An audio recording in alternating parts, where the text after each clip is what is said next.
Hello everyone, I hope that you are doing good. तो आज का हमारा टॉपिक है हाउ टू इन्वेस्ट मनी। तो आज मैं किसी से बात कर रही थी तो उन्होंने मुझे पूछा कि हम पैसे आ तो रहे हैं पर जा कहाँ रहे हैं, पता ही नहीं चल रहा। तो हमारे एजुकेशन सिस्टम ने कभी हमें नॉलेज ही नहीं दी कि पैसे कैसे री इन्वेस्ट कर सकते हैं हम। तो ये बहुत बड़ा गैप है हमारे यहाँ पे, जो हम इस वीडियो में कवर करेंगे। तो सबसे पहले तो आई विल एक्सप्लेन कि आज की वीडियो में हम किस किस टॉपिक्स पे बात करेंगे। सबसे पहले हम बात करेंगे एक सेविंग्स अकाउंट के बारे में। उसमें ऑप्शंस होती हैं, ऑटो स्वीप की ऑप्शन होती है। इसके अलावा हम इंश्योरेंस के बारे में बात करेंगे। So let's start. सबसे पहले अगर हम बात करें, आप इनकम तो हो रही है आपकी, पर आप पैसे रख रहे हो सेविंग्स अकाउंट में। सेविंग अकाउंट में आपकी जो रेट ऑफ इंटरेस्ट है वो कितना है? 3%, 3.5%। तो आपने ऐसे पैसे खुले क्यों रखे हुए हैं? सबसे पहले तो आप उसकी एफडी करवाओ, राइट। तो ये बेसिक चीज़ है, सबसे बेसिक चीज़ है एफडी। आप एफडी करवाओगे, राइट। तो एफडी के भी आप अलग अलग पैटर्न में करवाओगे। तो जो एक जो है आपको इमीडिएट नीड्स हैं, जो 2-3 महीने की इमीडिएट नीड्स हैं, उसके लिए आप शॉर्ट टर्म कराओगे 1-2 महीने वाली। तो और उसके बाद जो आपकी लॉन्ग टर्म नीड्स हैं, लाइक एक 6 महीने की करवाओगे आप, फिर आप साल साल की करवाओगे, राइट। जो आपके मंथली एक्सपेंसेस हैं आप उसकी अलग से करवाओगे। तो आपने ऐसे अलग अलग एफडीज करवानी है। इसके अलावा जो आपका सेविंग्स अकाउंट होता है उसमें एक ऑप्शन होती है रिक्योरिंग डिपॉजिट की। इसके अलावा एक ऑप्शन होता है ऑटो स्वीप का। इसमें क्या होता है आई विल एक्सप्लेन।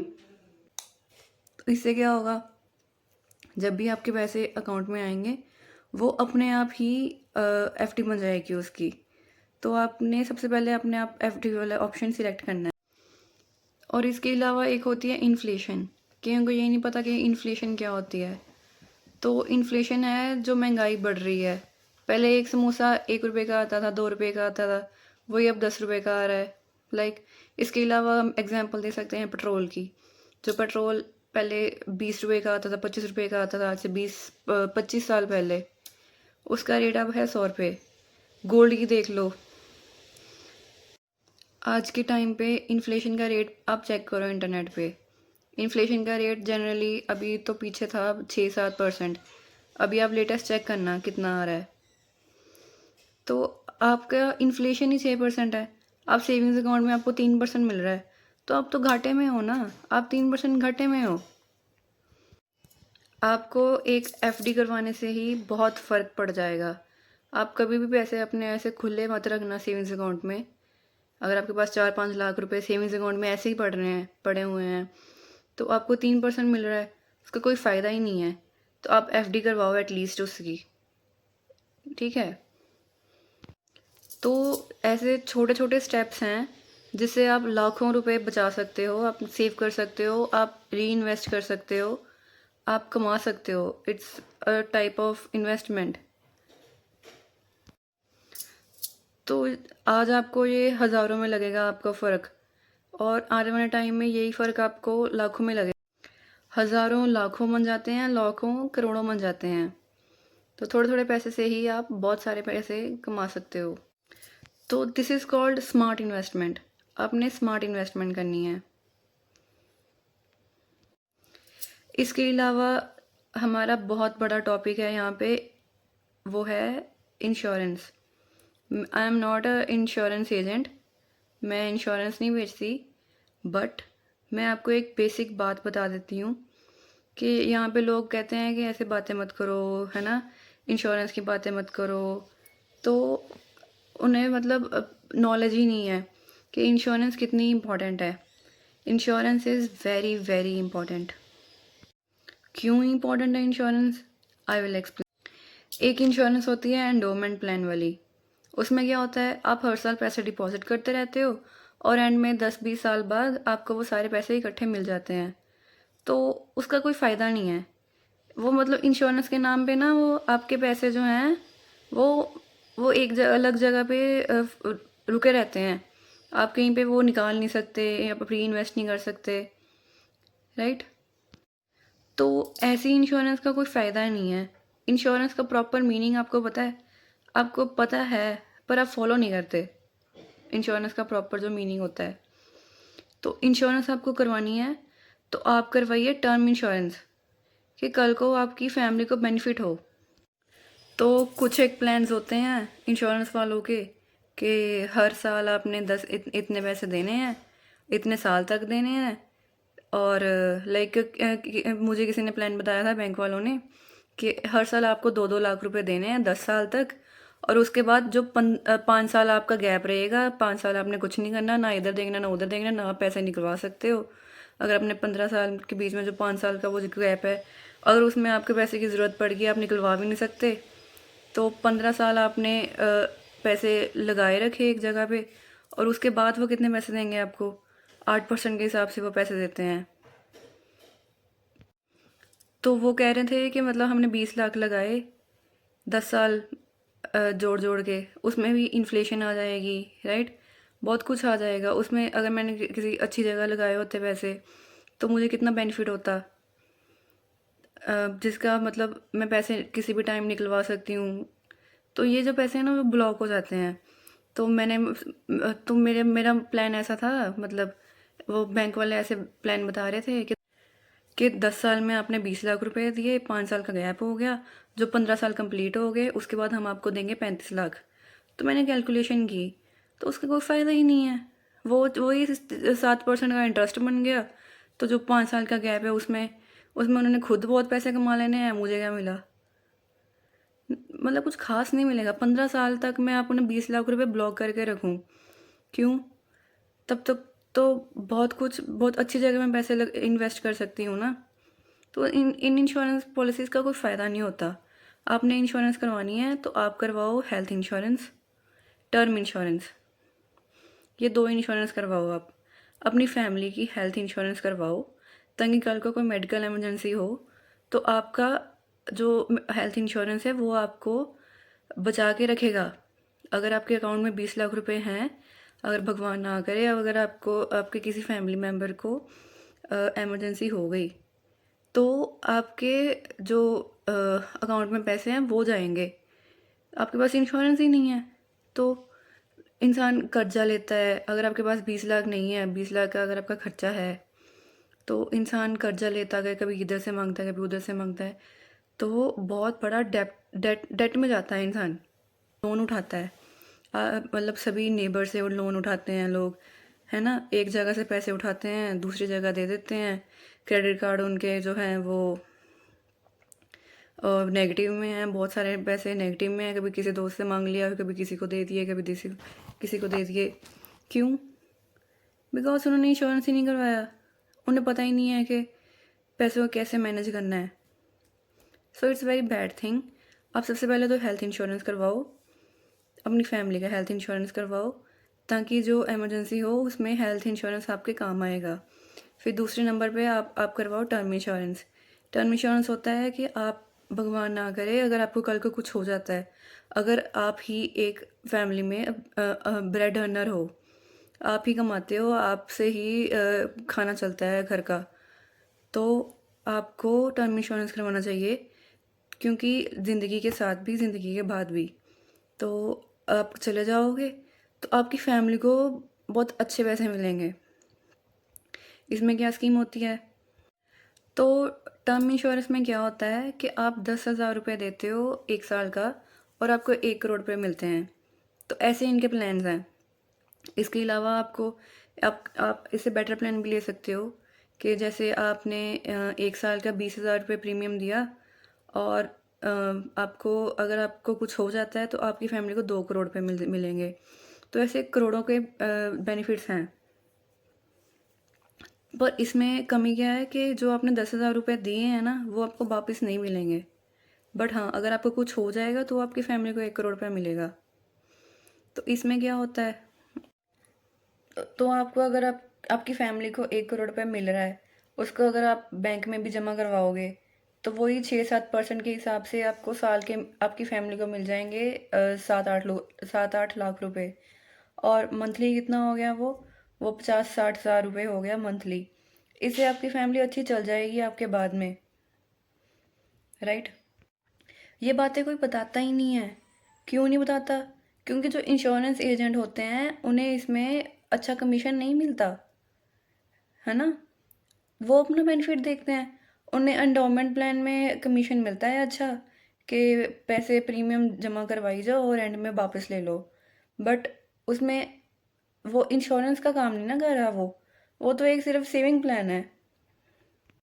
आप सबसे पहले तो अपना टर्म इंश्योरेंस करवाओ, साथ में फैमिली का हेल्थ इंश्योरेंस करवाओ।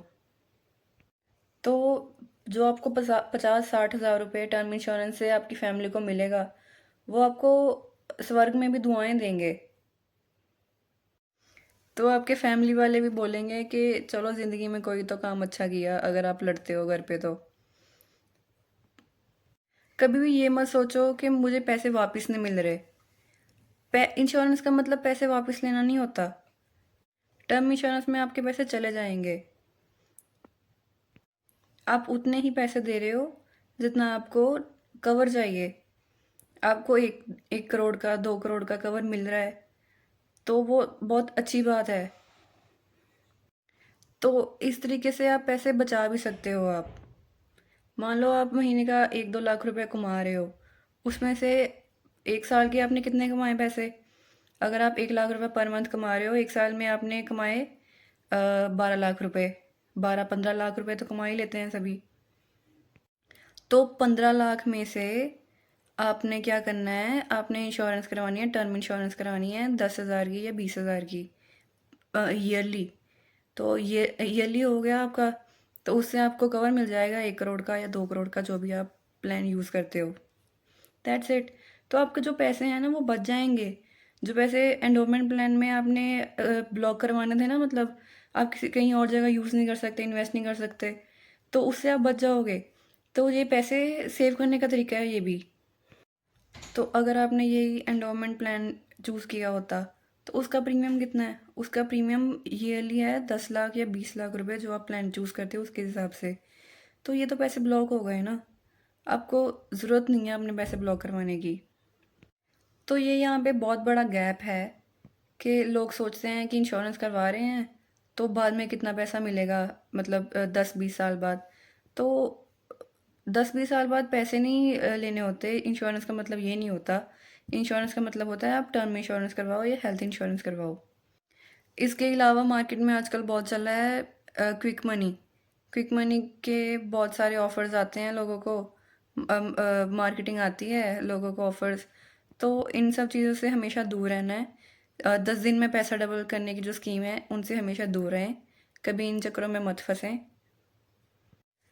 तो आपने बेसिक चीज़ें सीख ली हैं। सबसे पहले तो आपने अपनी सेविंग्स अकाउंट में जो पैसे पड़े हैं उन्हें एफडी में डालना है, और आपने इंश्योरेंस करवानी है ताकि आपको कभी लोन ना चुकाना पड़े। क्योंकि अगर आप हेल्थ इंश्योरेंस की तरफ नहीं जाते, अगर आपकी फैमिली में किसी को कोई प्रॉब्लम हो जाए, तो आपकी एक तो सभी सारी सेविंग्स वाइप आउट हो जाएंगी। सारी सेविंग्स चलेगी आपकी। उसके अलावा आप लोन लोगे। लोन लोन लोन लेने से आपको बहुत सारी प्रॉब्लम्स आएंगी। राइट, आप कभी ज़िंदगी में दोबारा सेविंग्स नहीं कर पाओगे। अगर बाय चांस कुछ हो गया, इमरजेंसी में कोई प्रॉब्लम हो गई तो। सो health insurance is very important. अपनी फैमिली की हेल्थ इंश्योरेंस करवाओ और टर्म इंश्योरेंस अपनी भी करवाओ, ताकि आपकी जो फैमिली है आपके बाद खुशी से रह पाए। इसके अलावा मैंने आपको बताया कि, तो अभी आपके जो पैसे हैं मैंने बता दिया कि कैसे आप ब्लॉक होने से बचा सकते हो। आपने एंडोमेंट प्लान नहीं लेना, तो आपके जो पैसे ब्लॉक होने थे वो बच जाएंगे। एंडोमेंट प्लान में क्या करते हैं वो, 50-50 हज़ार रुपये हर साल बोलते हैं कि डिपॉजिट करवाओ। तो उस हिसाब से 20 साल में आप 10-10 लाख रुपए तो आपने यहाँ पे फंसा लिए। तो उसका कोई फ़ायदा नहीं है। तो आप क्या करवाओ, मतलब वो एंडोमेंट प्लान वाले भी क्या देंगे आपको, वही 6-7% देते हैं, वो 6-7-8% देते हैं मैक्सिमम। तो इसके अलावा आप क्या करवाओ, the best option is SIP। आप करवाओ अपनी SIP। SIP में कितने पैसे मिलते हैं? 12%, 12%, 13%। तो इसमें भी आपको कंपाउंडिंग करवानी है। कंपाउंडिंग से क्या होगा, तो SIP आता है म्यूचुअल फंड्स के अंडर, और म्यूचुअल फंड्स जो होते हैं वो रेगुलेटेड होते हैं। So it is mutual funds are regulated by SEBI. SEBI जो है वो ऑर्गेनाइजेशन होती है। वो इंश्योर करती है कि कभी कोई फ्रॉड ना हो किसी के साथ, और ये बहुत सेफ ऑप्शन होता है। आप म्यूचुअल फंड्स में पैसे डाल सकते हो, म्यूचुअल फंड्स की एसआईपी स्कीम में।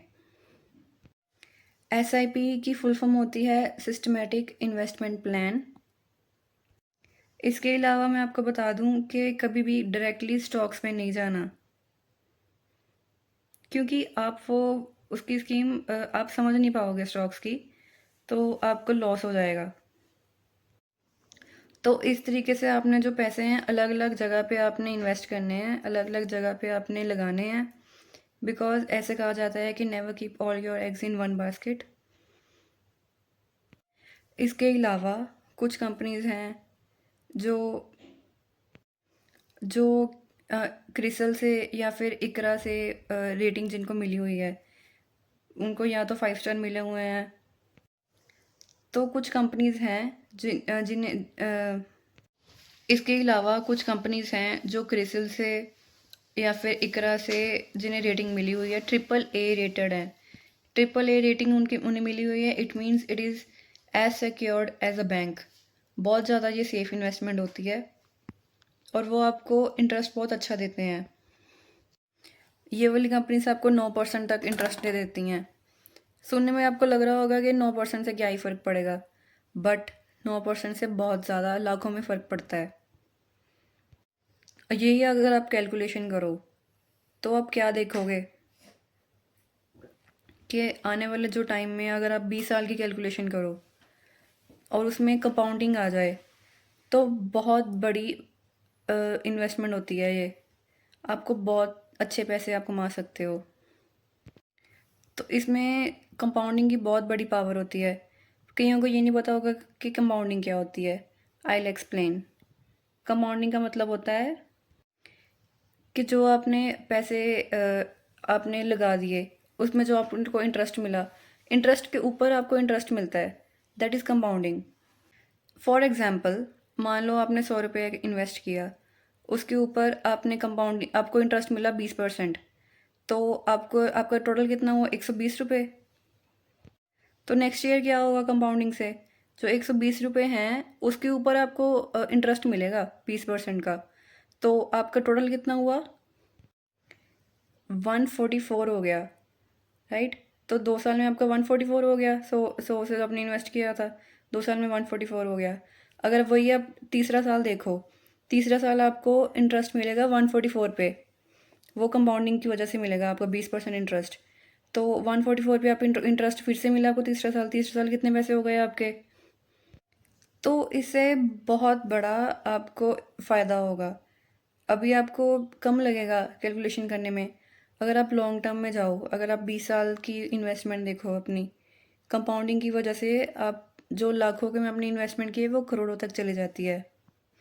आप यही एसआईपी कैलकुलेटर देख लो ऑनलाइन नेट पे, और आप उस पे कैलकुलेट करो कि 12% के हिसाब से अगर आपको कंपाउंडिंग उसमें आप डालते हो, राइट। तो उसमें आपने कंपाउंडिंग डाली 12% के हिसाब से, तो आपके पैसे 20 साल बाद कितने बढ़े, करोड़ों में जाता है फिर वो गेम। तो आज से 20 साल बाद आप करोड़ों में खेलोगे, लोग आपसे लोन लेने आएंगे, राइट। तो अभी आपको सीखने की ज़रूरत है ये बात है कि लोग आपसे लोन लेने आए कि हमें लोन दे दो, आप लोगों को उधार दो। इसके अलावा जिनके डॉटर्स हैं उनके लिए स्कीम होती है सुकन्या योजना, तो वो उस पर पैसे लगाएं। सुकन्या योजना में आपको गवर्नमेंट की तरफ से 9% मिलता है अगर आप लड़की का अकाउंट खुलवाते हो और उसमें पैसे डिपॉजिट करते हो, तो उसमें 9% मिलता है बाय गवर्नमेंट। तो ये जो एसबीआई बैंक होते हैं वहाँ पे जाओ और वहाँ पे आप ये स्कीम शुरू करो अपनी डॉटर की, जो अभी यंग मतलब बच्चियाँ हैं, जिनकी छोटी छोटी बच्चियाँ हैं, उनके लिए है ये। तो इससे आपकी जो डॉटर है जब वो मैच्योर होगी, 18 19 20 साल की होगी, तो उसकी एजुकेशन के लिए बहुत अच्छे पैसे आप जोड़ पाओगे। इससे उसका फ्यूचर सिक्योर हो जाएगा। इसके अलावा आपको अगर एसआईपी के बारे में डिटेल नॉलेज चाहिए तो आप कमेंट कर दीजिए, I will make another video on that. So that was it for today. I hope कि आपको समझ आया होगा। अपनी फाइनेंशियल जो है कंडीशन अभी से सुधार लो। अपने एक्सपेंसेस जो हैं वो लिमिट में रखो। मतलब ये नहीं है कि 10-10, 20-20 हज़ार की आप टी-शर्ट ही डाली जा रहे हो। तो अपने एक्सपेंसेस लिमिट में रखो, सेविंग्स भी करो, एन्जॉय भी करो, घूमो फिरो, बिकॉज़ दैट्स लाइफ। आपको लाइफ में एन्जॉय भी करना होता है, तो आप घूमने भी जाओ, पैसे सेव भी करो, अपने पेरेंट्स का ध्यान भी रखो। तो आपको एक बैलेंस बनाना पड़ेगा। ये नहीं है कि जो आप जितने भी कमा रहे हो आप सब खर्च ही रहे हो, तो दैट्स वेरी बैड। तो अभी से आप सुधर जाओ, अपनी फाइनेंशियल कंडीशन को आप सुधारो। इससे क्या होगा, जो इंसान कम पैसे भी कमा रहा है ना, वो भी इन द लॉन्ग टर्म अच्छे पैसे सेव करके रखेगा। तो आने वाले टाइम में वो करोड़पति होगा, जो मैंने स्कीम बताई है आपको।